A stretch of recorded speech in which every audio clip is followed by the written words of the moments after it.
Welcome to another episode of Quick Fix, where I, Drew Schulman, invite a guest on the show to pitch a quick fanfic episode of Supernatural based on a Monster of the Week of my guest's choosing. Today, my guest is Chris from the Monster of the Week podcast. So, Chris, welcome to the show. How you been? I'm great. Thanks for having me. This is the part where we pretend we haven't just been talking for the last we 30-something minutes. Anyway, great to hear your voice just now for the first time in quite a long time. I feel like it's one of those, the secret of the podcast world. No one ever just gets on mic in a studio and goes, we're starting now. It's come on over, have a drink. Let's bitch about work for an hour or swap stories about Pokemon cards. How else do you prepare to talk about Supernatural? Exactly. So, to get us started this week, I want to ask you, what monster have you pitched? For those listening, I'm going to release these in order. So if you're listening to this, you theoretically just listened to Jeremy's episode, where we jokingly said I was going to compare both of your choices, see who had the better choice. Okay. Honestly, I'm not going to judge. I'm just curious to make no the challenge pressure. Now. I just want you to have there's a challenge. Can you beat Jeremy's? Do you know what he picked? Let's see. I don't know what he picked. We talked about it a little bit just to make sure that we didn't pick the same thing. Yes. I told him what my idea was, but that was about it. Well, he claims yours was better. His I liked. I won't spoil it so you can listen to it. I was unfamiliar with the character. I kind of knew it vaguely, but not in detail. So it was very an educational experience. Yeah. But we had a really good time with it. So I'll be curious to know what you have lined up. So when you first pitched this to me, I thought of a lot of different types of monsters that I would want to see Sam and Dean come up against. Now, I particularly like Japanese urban legends and stuff like that. So that was my original thought. But as time has gone on, as I've thought about this, the last time you and I recorded together, it was about Clap Your Hands If You Believe, the episode of season 6, where Sam and Dean think that they are being abducted by UFOs, that there's aliens, but it turns out that it's fairies. And Supernatural has done UFOs as a joke twice. So I thought, what if we took a look at UFOs or aliens, extraterrestrials, actual beings from space as a serious horror monster of the week episode? Dude, I love this. This is literally when I pitched this show to Mary and Rochelle initially, my line was I can't remember what monster I actually pitched a monster, shocked to find out that it wasn't covered in the show. And then I was like, we can do this show. We'll get guests on and we can cover so many things. They're never going to fight aliens. We can do an alien episode. I think it was literally one of my examples. And also, there is this trend I've noticed. You're now the fourth person I've had on the show or on this segment, and the fourth one to do this, where you pitch an amazing idea, but you also mention an idea you had that you didn't do that I am now telling you we are going to do next. Okay. All right. Wait, we can easily do that. I will dig up on some Japanese urban legends and we will get back to it. And I know we were talking about it before, big Pokemon fan, how many weird Pokemon yokai myths overlap is amazing. Yeah. And also how gross some of those yokai are. I know I brought it up on our show once in the past, but there is a yokai that is canonically a prince with two wieners, and he sticks them in your nose, and that's why you get stuffy noses. And Dean Winchester's going to have to kill that guy. I don't even want to imagine how they get to meeting this guy, because that would only lead to more terrible questions. Yeah. So, all right. Well, we'll definitely have to come back to that. Okay. So aliens. Aliens. I feel like in an alien episode, you kind of have the advantage of you could play Sam and Dean, not against each other, but kind of one believes you're Mulder and Scully kind of. Right. So and I started thinking when we did, I started thinking Sam has to now, I think, step up to the plate, because this is a little bit cheating. But in the previous episode where he thought that Dean might have been abducted, he didn't care because he was soulless. Oh yeah, so now exactly. I feel like he's gonna step up and really come to terms with this. Also, aliens can go in a million different directions. There can be so many versions of what that is. But when I was a kid, I was petrified of aliens. I thought that was the scariest thing of all time. There were so many shows on, and there was tabloids. And when I was a kid in the 90s, I just believed all of it. I just thought this is the scariest thing that can happen to a person. So I started imagining just these silent beings. I know there's so many stories about aliens portraying themselves as angels and presenting themselves that way to people. So I thought, well, what would that look like in the Supernatural universe? Because Sam and Dean already know about angels. They already, they know Castiel. So what is it when something comes in and it pretends to be that? Are they going to notice that it's weird? How are they going to fight that? Who's going to get abducted? Oh, that is okay. So many things. One, I love the idea of Sam now being soulful, getting to care about it, but then Yeah. play that against Dean, who's like, no, we've already done this. It's not aliens. He's insisting the entire time. It's fairies. Trust me, it's fairies. And just like the little things that like, like, oh, well, because they're fairies, you do this, and it just doesn't work. And he's like, what am I doing wrong? I don't get it. Like, not like I'm wrong. It's I've done something wrong. I know they're not aliens. Yeah. But then the idea of them like posing as angel. Oh, god damn it. It's so good. Yeah. I just imagine like if a hypothetical angel that can come down and it takes on, if gets into your mind, reads your mind, takes on a form that it thinks that you will find angelic. But for Dean, it just takes the form of Castiel, which on its nose is like, okay, that could be a funny idea. But then it's like a Castiel that doesn't speak. Maybe it just smiles at them and so acts a certain creepy. way. And they're like, Cass, what's going on? Why aren't you talking back to us? Because it doesn't understand. It doesn't have that level of communication. But these are just creeps. We need to figure out how, beyond just being spooky monsters, how are we going to deal with them? So I feel like I kind of also like the idea, and this is something that's come up a few times, is even though the idea is this is kind of the monster of the week, and obviously the goal is beating them, I like the idea that we kind of keep the mystery element and we don't implicitly state what their like goal is. Like we beat them, but we never find out why they were here. They are here. They are doing something, but why are they doing it? Why are they here? It's like every episode of the X-Files. Everything's just sort of left with the question mark. And I always sort of wish that Supernatural would let there be a few more question marks, let things remain in kind of that horror area where they almost always have the answer. They have the thing that kills it. Well, maybe they don't kill it. Maybe they just get away from it or get it to leave. But that's, it's still left open. Like, what did it want? Why did it not say anything? Why did it appear in the manner that it appeared?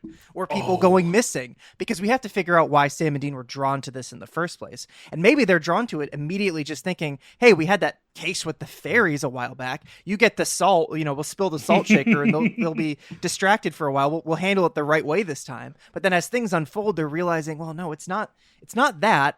It's not the trickster. It's not this other thing that we might have, mistaken this for. It's not a vengeful spirit. But what is happening to people? The angels claim not to be involved. Castiel says this isn't them. Like, what? How is this happening? How do we get closer to this? Are there lights in the sky? Are there actual flying saucers in this episode? I love the idea that like even for the audience, we play it off where like it's never clear. Like you start to kind of go like, oh shit, maybe Sam is right with the alien thing. Yeah. But like never confirm it. And then the last shot, like when they eventually go like, well, we've saved everyone. It's over.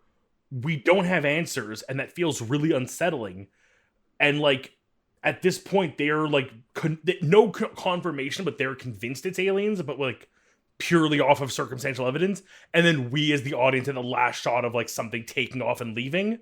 Yes, we have to see a freaking UFO. Yeah. Yes. So like we, so Sam we and as an Dean audience don't get see it. Oh, yeah. Which also feels good because so often, like as much as like a good gimmick for a show like this is the ability to show the audience something and then make you realize like, oh, you know more than they do, so you now get the audience like wholly greater than thou eagle eye view. Right. Doing it here as like the ending, I think is such a beautiful touch. Oh, I love that.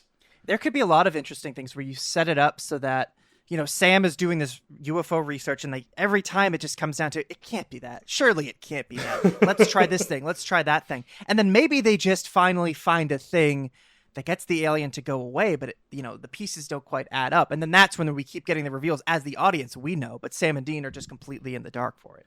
But without copying that original episode too much, like who are they going to go to for help? Are they going to go to the local college and talk to the UFO expert? Because they've done that before, right? So who do they go to for this? Well, I think they would. So assuming again, kind of the idea of like, hey, we know it's not aliens. We're not even gonna pretend to take that route. They just keep trying other things, and then like little things come up where it's like, well, that like sounds like a thing I've heard of from like, when I looked up aliens and UFOs, like when you're talking to these people who think it's aliens and you're like, well, that kind of makes more sense, but like, no, It can't be. Like keep giving them the hints of like, the time stoppage or like lights in the sky. And it's like, okay, like they're clearly doing a really good job of convincing people, but like it can't be aliens. So I like the idea maybe this is more of like a them not going to an expert type of episode because I think that would just cause more confusion. Yeah, they're the experts. They're the ones who should know Mm-hmm. everything, especially if they really aren't able to fully buy into the idea that this could be aliens. I keep seeing scenes since I mentioned a silent Castiel. Like they see Mm-hmm. lights in the sky, like, hey, let's go run into the cornfield and figure out what that was. Only to see a very far away Castiel standing out there, not Oh saying God. anything. And they just keep thinking, what does he have to do with this? They can even call him down. Maybe he's off doing whatever he's doing in the B plot of this episode. But he's so uninvolved that they know that this isn't right. They know what they're seeing isn't right, but they can't explain it. Okay, B plot. I'm sorry. I'm co-opting a B plot here. B plot is Cass, for whatever reason, wants to atone for something he fucked up, so he's planning a surprise for the two of them. So every time they call him and they're like, "Where have you been?" He's like, "Oh shit, they're on to me." Yeah. And lies, and they're like, "He's clearly lying to us. What the fuck's happening?" And they think he's part of it. He's being super shady. He won't answer their questions. Like, that Cass we ran into earlier was dead silent. I just called Cass and he was being pretty weird and quiet on the phone. Something's going on here. And then finally, at the end, we see the UFO. They leave. They're like, "Okay, well, like it's gone. It's returned." Castiel is everyone. the only one who sees the UFO, but he has no context for what Oh my it is, and God. he does not give a shit. Also, he's an angel, so he's just like aware of extraterrestrial life out there in the universe. So he Oh, sees it, and God, he's just yes. like, "Huh, that's strange," and then Huh. never mentions it. Huh? They're not supposed to be here this time of year. Maybe this is a comedy episode. I think it has to be a bit funny. I think this is like the perfect mix of like let it be funny, but like Mhm. I think also this is a great tool is you make it funny so that when you do get those like casts standing in a field, not responding to them, just kind of giving them the smile and a head tilt, and like it's unsettling. Or like when we Mhm. do see things like someone like describing what happened, and we get like a flashback version of what they saw, and it's like that's fucking creepy. Like let Yeah. it be scary because the rest of the episode's so silly that it makes the scary bits scarier. Like I always say one of the best examples the show had of this was Mystery Spot, where it's such a funny, silly episode, and then they legit kill Dean, and Sam goes full on serial killer mode. Like Yeah. that's fucked up. It's fucked up. It goes so dark so fast. I remember rewatching that episode so many years ago with friends and be like, okay, this is a great episode. You don't need too much context for the show. It'll be a good laugh. And it is kind of a good laugh. And then you hit that point and it's like, what the hell? This is a dark episode. The other dark episode is Jeremy and I actually disagreed on how much we liked this. I really liked the episode in season 4 where we find out there's like kids living in the walls, because a Oh, person living in your yeah. walls is a horrifying concept. And that sort of thing is what led me to this prompt. It's just the idea of supernatural getting to be scary. And that doesn't mean that it has to play itself straight the entire time. It's not always that kind of show. These characters have humor, and that's just the way that they are presented to us. That's why people love them so much. But then just bouncing off of that with these silent weird creatures that we never explain, and maybe there are people being abducted or people are going missing, but then they come back and all they can describe is a light that they experienced. Imagine the bells that would be ringing in Sam and Dean's head hearing these reports from abductees, but none of it really makes sense. None of it quite sounds the same. Maybe none of it's as funny as the trickster making that guy slow dance with an alien back in season 2. But it's just things that don't quite add up. Just keep building that that dissonance, that like, this is just unusual. This isn't like what we are used to dealing with. How do we deal with it? And that's something I like too. Like I was kind of like, where can we learn from the brothers? Like what can kind of be like if Mary and I did this episode on the show, what would be our theme in our conversation? And I think the idea of like understanding that no matter how much you know, there's always more out there than you can know. Right. Like they could be the biggest experts. They could pull in, all the books from every hunter they know, the Campbell family library, Bobby's expertise, Rufus's old notes, their dad's old notes, and just like everything's close, but something's missing every time. Yeah. Also, if we were, and I think I agree with you that we would probably not do a reveal of the creature's true forms, so I think it's more fun. Mm-hmm. But like, there's so much fun to be had with that. Like, I'm assuming of the best alien movies you've seen, Signs. Oh, of course. Of course. That sitting in the theater and seeing the reveal in that like Mexican family's like birthday I damn video, near shit my and it pants. walks past. I was like 11 years old, man. Dude, that is still like I've rewatched that movie like on like an iPhone since like at this point. It's scary. And that moment still every time unnerves me so much. It comes out of nowhere. It stares directly at the camera. It's so intense. It's And just, we wouldn't even they wouldn't even have to show the aliens. If we play with like the light, the lights in the sky, but then the light reflecting off of things. When I was a kid, when I think about being scared of aliens, there was a light that would come in through my bedroom window at night, and it would, streak across the wall, and that light I started to become very suspicious of. So imagine you see a light streaking across your dark room, comes in from outside. Maybe it's a street light, maybe it's something in the sky, and maybe you just see a shadow of something in it. You never quite see what the figure looks like in its original form. You just see its weird shadow cast against something, and then when you finally do see it, it's taken on the form of something that you recognize, except it's a silent, weird version of something that you recognize. And I guess I love this. I love this so much. As Supernatural goes on, right, it becomes there's less and less of the unknown. Sam and Dean in season 1 have never fought a vampire before, and they're like, well, Dad killed all the vampires. What do you mean? Let's look at the notes. This doesn't make any sense. But by season 6, 7, they faced it all, and each season will usually have a new strange big bad, something they've never faced before. But the idea of the unknown in the world of Supernatural, in the world of hunters, something that they can't quite face up against, something that maybe can't be killed or just doesn't need to be killed. Again, if we keep having, every disappearance, there's a strange experience, but then the person comes back, and it's like, okay, well, they're back, they were gone, they don't know what happened, they seem fine. Well, how do we deal with that? It just opens up a lot of questions, I guess, that don't have answers. Oh, I love it. I even love the idea of like them again, like ultimately not solving the problem, but it just sort of like figuring out that it's over. Yeah. Like having a like whatever final stand of some sort. Like I'm trying to think how you would do that with not revealing them and not, like having them figure out what it is, but having a close encounter, to pardon the pun, like in a cornfield, and like getting like the sense of like it's over, and like maybe cutting to like them staying in town for a few days and being like, no, it's really over. It would be interesting. Like, what did they want? What were they after? Yeah. Are they trying to... I could imagine a scenario of Dean being abducted, and in that white light that he's taken up into, where they are doing something. They are doing something to your mind, trying to... Either whether what they're doing to your mind is to hide what they're doing to your body or something, or they're doing something. But Dean, his entire philosophy about free will, being so resistant to that it could even be the fact that they're actually trying to pass on knowledge to humans. But Dean is resistant to it because he's like, I'm not letting you like mess with my head. I'm not letting you mess with my free will. Even if it is information, even if it is knowledge, he resists it, and he's able to escape, and he's able to get back out. But he learned nothing, and he doesn't realize that he actually lost out on something. It all remains a question love mark. This.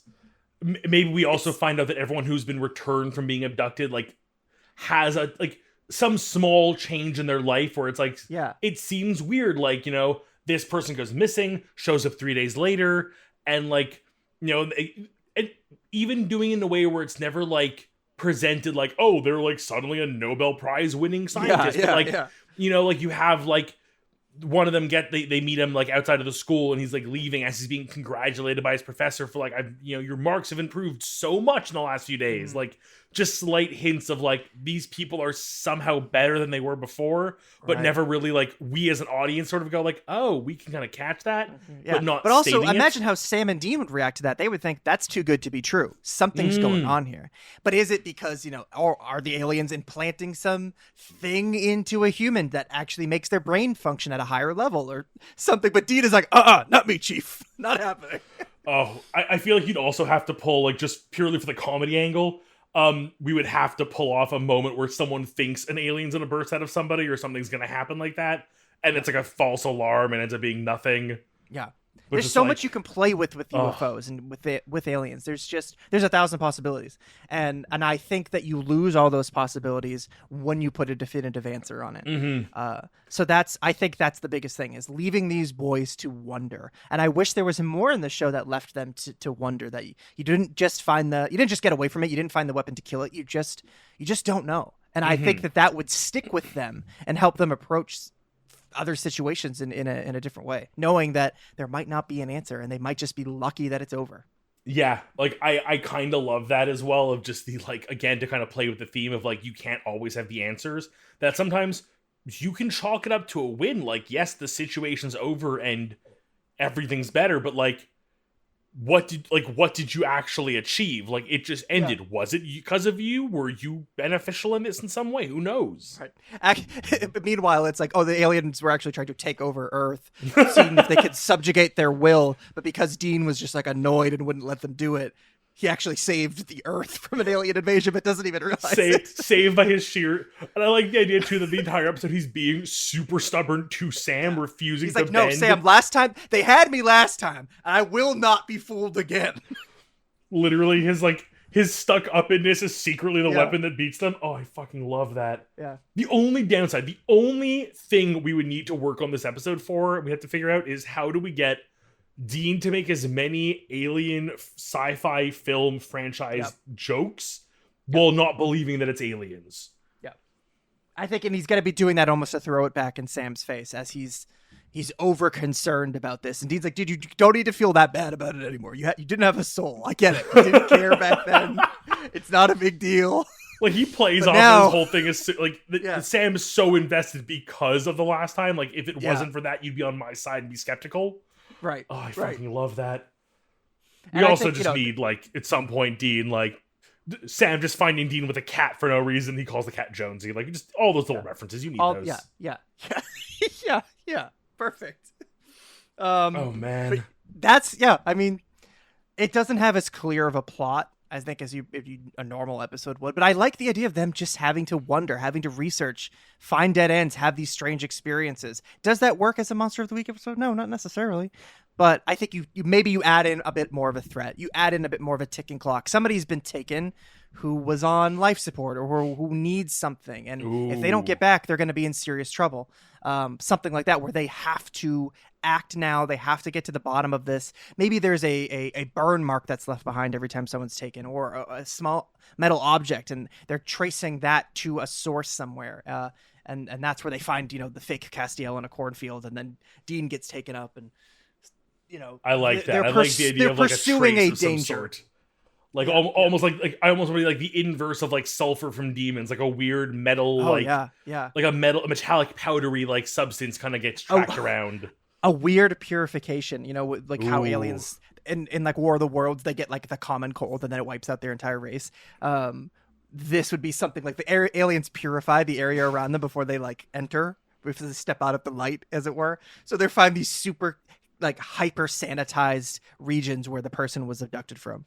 I love that. Actually, it's a really good idea too. Like these, like, just again, like the weirdness of like you're used to like destruction, chaos, and struggle. I'm and used to the smell of rotten eggs. Everything in here is just clean now. Like, let that be one of the things they pick up on is like, you ever notice like how clean that place was? Like, yeah, whatever. No, like it's a college dorm room. Like, Sammy, it's a college dorm room. It's a college dorm. You went to college, like, Sammy. You went to college. I've dated college girls. I know what a college dorm room smells like. That is not normal. Yeah, just not there's no dust to the point that it's bizarre. That like your lizard brain is picking up on it. Like something's not right here. Oh man. I also like the idea of like filling the episode with like weird red herrings where like there are like just those like weird moments where it's like, is that an alien thing or is that just a weird coincidence? Like let it kind of be a level of like, even as an audience, you're like every little thing like, oh, maybe that? Yeah. It's either a very spooky episode or the most annoying episode anyone's ever seen. Oh, I think written well, and I think even just the two of us like having fun today. The video in my head playing is like super fun, super silly, like lots of laughs, but just like those moments where like the music cuts out, you're like the camera kind of gets that weird like that tilt shift to it. The lighting is very black and white, almost like too bright, but like things don't seem right. Like there's that eerie level of it. Oh. I could see it. Imagine a cold open. Imagine a cold open that has no music. It just starts with a person driving home or walking somewhere. It's this typical cold open of a person getting snatched or getting killed or whatever it is, but there's just no music and everything's quiet. And the only thing that happens is a light comes down and falls over somebody who doesn't even realize it's happening at first. And they look around, and the next thing they know, they're covering their eyes from a glare, and then they're gone. And then we see a little metal thing drop to the ground, or we see a purification thing go out, and it just makes no sense. And it's so quiet. And then this keeps happening enough to bring Sam and Dean to town, and where they have to then figure out this mystery that makes no sense. And how do you track down something that has no lore?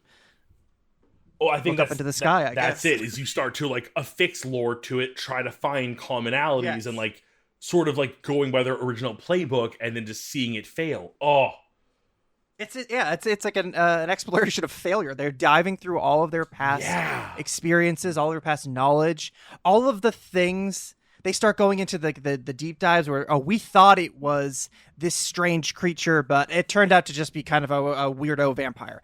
All the things that it never was before. But of course, it's like, well, it's never going to be UFO. Like maybe they even explored the idea of a Bigfoot because they're just like, we're ticking all the boxes tonight. We're just doing this. I also love the idea of like we've talked about like the Bigfoot before. It's like I love the idea of tackling like the like. I feel like Mary may have spoiled it for me, or I'm making this up. But I feel like they do breach like the Loch Ness monster at some point, and I'm very excited if that is a thing. I can't even remember.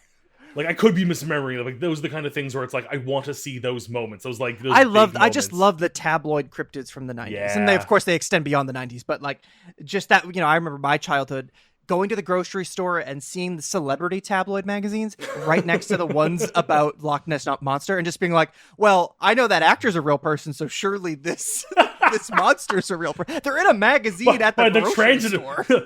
Grocery store magazines would never lie to me. Yeah. Also, the Pokemon fan magazine is here as well. This is all legit stuff. I'm gonna go out next week and meet Bigfoot, Mewtwo, and I can't think of a celebrity that's worth Tom Cruise. Oh, that was the best I could come up with. There we go. Speaking of celebrities, I feel like I normally like to ask who you would put in this episode either as the monster of the week, given that we tend to have a human form, but given that we're going with cast, and I kind of like the idea of like not having them stick out as much. So like even if we realize like, oh, that person who's like in the diner is acting funny, we know it's one of them, but like, do we maybe bring in like another hunter in the town who's like kind of their starting point, who's like, here's everything I've tried, but everything like makes sense, but there's always like one thing that really kind of goes like, well, it can't be that because it doesn't work. Yeah. So who do we bring in as like our like hunter who's like almost convinced it's aliens but refuses to like side with Sam? So an actor who looks like he could be Fringe, like right on the edge of like maybe just letting go. I'm so bad with actor names, but I have to think of somebody who... I have two that come to mind immediately and they're terrible. All right, who we got? I feel like you get Nicolas Cage for this role. Oh my god. Or Steve Buscemi. Yes. I weirdly thought of Steve Buscemi for a second. Because he's just like... I love the man. He looks like a fucking alien. Yeah. It's one of these guys. I think Steve Buscemi is the way to go on this one. He's just like, what's up, guys? And he's just fucking Steve Buscemi in the diner. He's chain smoking. They're like, hey, you can't smoke in here. He's like, listen, lady, I got a lot on my mind. I can picture the outfit with like the fishing vest, that tan hunter's vest, the cap with like the hooks in it. Bobby's like, oh no, you didn't talk to him, did you? Like, no one deals with him anymore. He's off his rocker. And he's actually gone so far out of his way to prove that it's not aliens. Because he's every time he says it's aliens, and then he's been fooled every time. So this time he says, no, it's not aliens this time. I'm going to prove it because it doesn't line up with any of the other evidence of aliens. And then he gives the typical UFO crap that doesn't pan out at all. But in this one, he's like, no, here X, Y, and Z is why it can't be aliens. And that ends up getting Sam and Dean kind of moving. They're like, okay, well, he's noticed these patterns. The guy might be kind of off his rocker, but he's on to something here. Okay, but that also ties into our ending where finally like maybe like Dean gets returned, and like as much as he wasn't told anything, like it was in part that this was clearly the end of it, and like he doesn't believe it, and they stick around for a bit to make sure it's the end of it and no one else goes missing. And then they decide to finally go like say goodbye to the Buscemi character, and they get to his apartment and like it's fucking spotless. And then it's the question of like, was he one of them or did they take him? Interesting. So that I'm digging. I'm digging that. More mystery. Steve Buscemi's at the heart of this episode. I think we've known that all along, deep inside. This episode has now just turned into like a wall of cryptids with the red thread and Buscemi in the middle with the circle. Yeah. Exactly. Oh my god, dude, this has been a phenomenal fic. I love this show. I have such a good time doing this, and like everyone else, when time permits, you'll be invited back, because I definitely want to explore some more yokai with you. Yes, for sure. Jeremy even pitched a few. I think he actually ended up deferring one to his wife, so I may even have her on. Interesting. This is very funny when you listen to his, you'll hear it.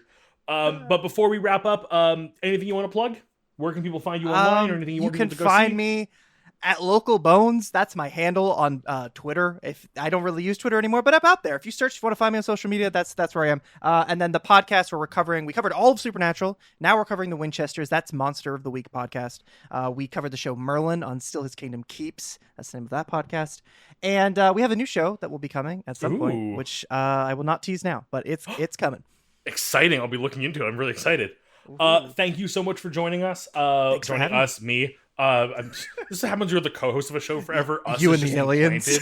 Me and the. There's no one else in this room.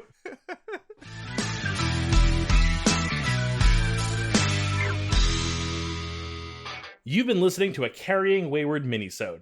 We hope you enjoyed, and please let us know what you thought on Twitter, Instagram, Hive, YouTube, TikTok, all the social medias at Carrying Wayward. And until next time, carry on, our wayward friends.